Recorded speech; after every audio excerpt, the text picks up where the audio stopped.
Hello everyone, welcome back to On The Fly. Today we're taking a look at a trade between the Vancouver Canucks and the New York Islanders. So the Canucks do receive Anthony Beauvillier, Räty, as well as a 2023 first-round protected pick in exchange for Bo Horvat. So with this deal, very interesting deal to say the least, with the Islanders picking up probably one of the hottest free agent names on the market right now with Bo Horvat, with Horvat entering free agency this coming year. Whether or not the Islanders can sign Horvat, still a question mark. The Canucks refuse to let anybody talk with Horvat before the deadline. So it's very interesting to see this, and really with the Islanders going in blind, in my personal opinion, if the Islanders can't lock Horvat up long term, this trade is an absolute bust for them.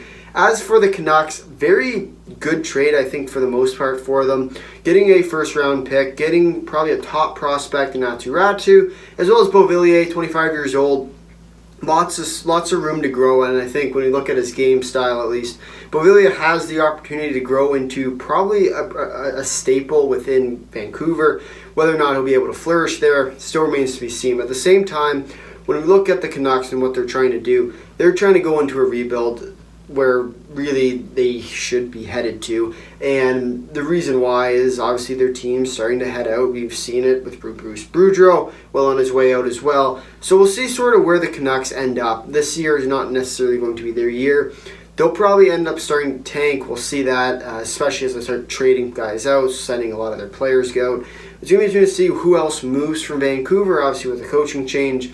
Really intended to keep JT Miller, whether or not he'll be staying as well as we sort of make our way towards the March 3rd deadline. So that being said, big deal for the Canucks today, getting rid of their captain in Bo Horvat. Definitely an interesting trade. We don't see this very often where we're trading captains, but at the same time, Bo Horvat's one of those players where if you're going to lose them to free agency, which they were, it's better to get something for him, and in this package, I think is really good for what the Canucks could get. As for the Islanders, it's sort of an odd move. They are a fringe playoff team at best right now.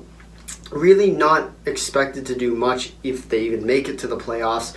So this deal doesn't make a ton of sense. The one good thing for the Islanders is that their pick that they're sending away is protected. That's top 12 protected. So with that being said, with the top 12, if it does trigger, let's say the Islanders, for example, don't make the playoffs, and all of a sudden they win the draft lottery, the Islanders won't lose the number one pick to the Canucks. It'll turn into next year's pick, which will become unprotected. So it's going to be interesting to see sort of where this pick ends up, if it's going to become a big trade in the future where there's a bunch of other trade trees because of it. But with that being said, an interesting deal for the Islanders for the most part. I don't really know why they're doing it. I think they sort of see themselves as contenders, but at the same time, they really do need to take a look at their team. Their team is aging out to be perfectly nice.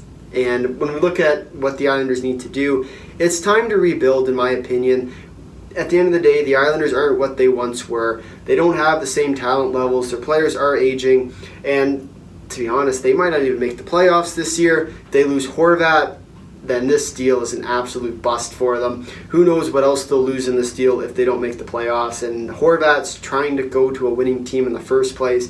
So with the Islanders not necessarily being there, going to be interesting to see whether Horvat resigns long-term and how much money they're willing to cough up for it. But at the same time, valuing it at 5.5, you can expect Horvat's contract to be north of 9, if not 10, 11. It's going to be interesting to see sort of where he asks for. Horvat above a point per game so far this year. I'll be interested to see whether or not he decides to get greedy with it, really try and push the Islanders to try and give him a lot of money, because obviously with the Islanders aging out, they have a lot of money that's going to be freed up at the end of this year. So we'll be interested to see there. As for the Canucks, Beauvillier has 1 year left on his deal. Räty is an NHL prospect. I'd expect him. He was at one point valued really high in terms of draft stock, but then he sort of wavered off near the end, much similar to Brad Lambert. So we'll be interested to see whether Räty is going to become anything, but at the end of the day, I think the Canucks are the clear winners of this deal. In terms of trade grades, I'm going to give the Canucks an A.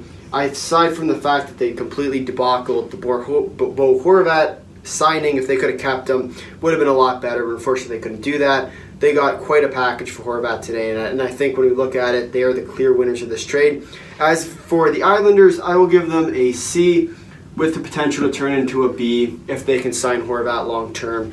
The truth is, this deal is all pending on if Horvat signs with the Islanders long term. If he doesn't, this trade is just an absolute disaster for the Islanders, and I would not be surprised if something happens where the Horvat doesn't actually resign. Then they will be calling for the heads of the GM for the New York Islanders. So that being said, if you made it this far in the video, thank you for watching. If you like to drop a like. If you really like to, consider subscribing. Tell all your friends and comment down below your thoughts on the trade. Until next time, see you.